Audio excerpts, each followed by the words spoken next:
Carol Angela Davis. Thank you for joining me for your reality news check for Tuesday, September 6, 2011. Let's begin with our headlines. Members of Congress, well, they're back in Washington. The question is, what can they get done? Also today, 2 Tea Party members diss the president big time.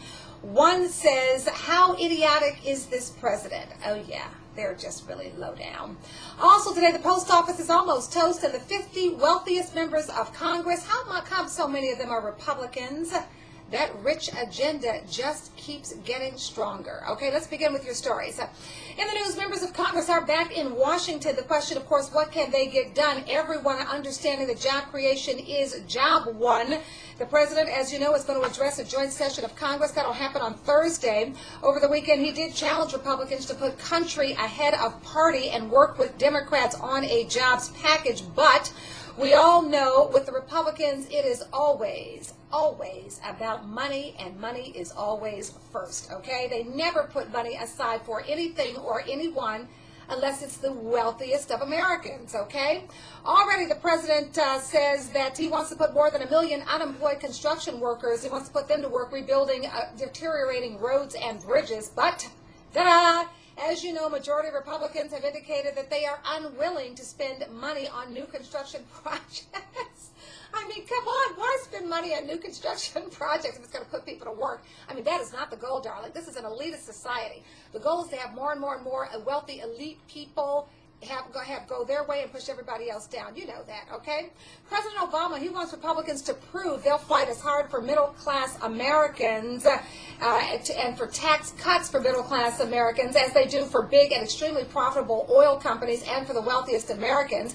And the president wants to continue a payroll tax cut for workers and jobless benefits, of course, for the unemployed. But Republicans oppose. We should just put that together. Republicans oppose. Republicans oppose. Republicans oppose, because that's all they do anyway. Republicans oppose extending the payroll tax cut, calling it an unproven, it's crazy, an unproven job creator that will only add to the nation's massive debt. The tax cut extension, you should know, is set to expire on January 1. And one thing is for absolute certainty. With net job growth for August in this country being 0, well, one thing is for certain, there's no bigger unproven job creator than tax cuts for the wealthy. That hadn't created a single job, so let's get rid of that straight away. The tax breaks have meant nothing to anyone except the wealthy and the Republicans that they give money to. Okay? Let's get rid of that, folks. Keep thinking. We got to get rid of this dumb stuff. Meanwhile, now, again, you may think job creation is important with all these Americans out of work. Job creation, you might think, is at least important enough to pay attention to a speech by the president who's got to focus on job creation. But no, you're wrong, because you're not Tea Party leader Senator Jim DeMint. He hasn't even heard the speech, and already he said this of the president's speech on jobs. Quote, I'm not interested in his speech right now, unquote. Jim, when do you think you would be happy to turn your attention to something to job creation, since you are not the only person in your state, and guess what? Most of them are out of work. You might want to pay attention to the president's speech on job creation, because that address, Obama's address to a joint session of Congress this Thursday, he's going to shift his attention to job creation. It is anticipated to be one of the most important speeches of his presidency. Knock, knock, Jim DeMint. Is anyone home there? I doubt it. But apparently not, as we've said, if you're a Republican, because get this, Republican Joe Walsh, you remember him. Okay, Joe Walsh says he's skipping the speech. I mean, it's hilarious. These guys are just so silly. And frankly, I have to tell you, I'm not surprised, because Walsh, you got to remember who he is. He's a man whose ex-wife is going after him for more than $100,000 in unpaid child support, back child support. A man who doesn't care enough about his own children to pay support. He clearly gets a paycheck from the federal government at least every month, probably every 2 weeks. I'd like to know why that's not garnished, but we'll go on from there. He's a man, frankly, I don't want in Congress. I don't think he should be there. I think he should skip it. I hope he skips it. I hope he stays home for the rest of the term. Who would miss him? He's an idiot, okay? Walsh is also a member of the House Small Business Committee. That's such a joke. He doesn't care anything about creating jobs. Here's what Walsh said, quote, how idiotic is this president, unquote. Oh, Joe, Joe, you're in no position to judge anyone. Trust us, Joe.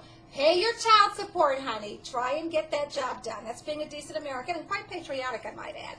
All right, now back to Jim DeMint. Here's what he says business wants from the government. Quote, what they want is some certainty. They want the regulators off their back. They want the National Labor Relations Board to stop pushing the union agenda, unquote. Okay, well, here's what I think. I think they're like a bunch of spoiled teenagers stomping their feet to get exactly what they want, regardless of the consequences to themselves or their family.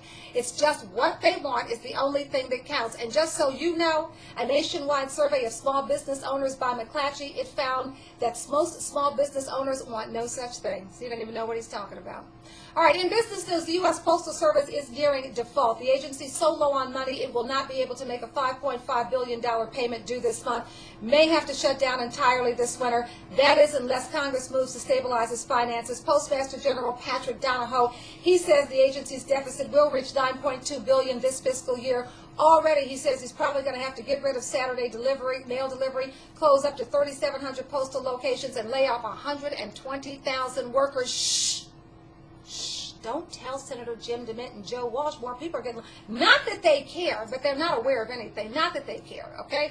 Gosh, I wonder if Joe Walsh's postal district is going to be affected by the postal workers. If you vote for him, you are a straight up fool, all right? Now, 120,000 postal workers laid off. Well, you should know that is nearly 1/5 of the agency's workforce, and it is despite a no layoff clause in the union's contract. So, finally today, you may be worse off this year than you were last year, but not your members of Congress, folks. They're doing well. Get this. Here are the Hill's 50 wealthiest in Congress. Together, the 50 wealthiest lawmakers reported a minimum net worth of $1.6 billion, with a B, billion dollars, about $200 million more than the lawmakers who appeared on the 2010 list. The rankings include 32 Republicans and 18 Democrats. Why are there so many rich Republicans in Congress who don't give a darn about anybody but themselves? More than a dozen lawmakers appear on the list for the first time, including 10 Tea Party-backed GOP freshmen. 10 Tea Party-backed GOP freshmen are so rich, they're amongst the 50 wealthiest members of Congress. And that's what you want. They can't even feel your pain. They have never had a hungry day. They don't know what it is like to be hungry, out of work. They don't have a clue. And these are the people you voted for. Whatever you get, you deserve. The richest GOP freshman is Representative Jim Panacci. He's from Ohio. He is, as I said, a Republican. He reported a minimum net worth of $35.9 million, ranking him 11th on the Hill's list. Those are your stories. I'm Carol Angela Davis. Thanks for joining me. See you tomorrow, same time, same place. New stories. Have a great day.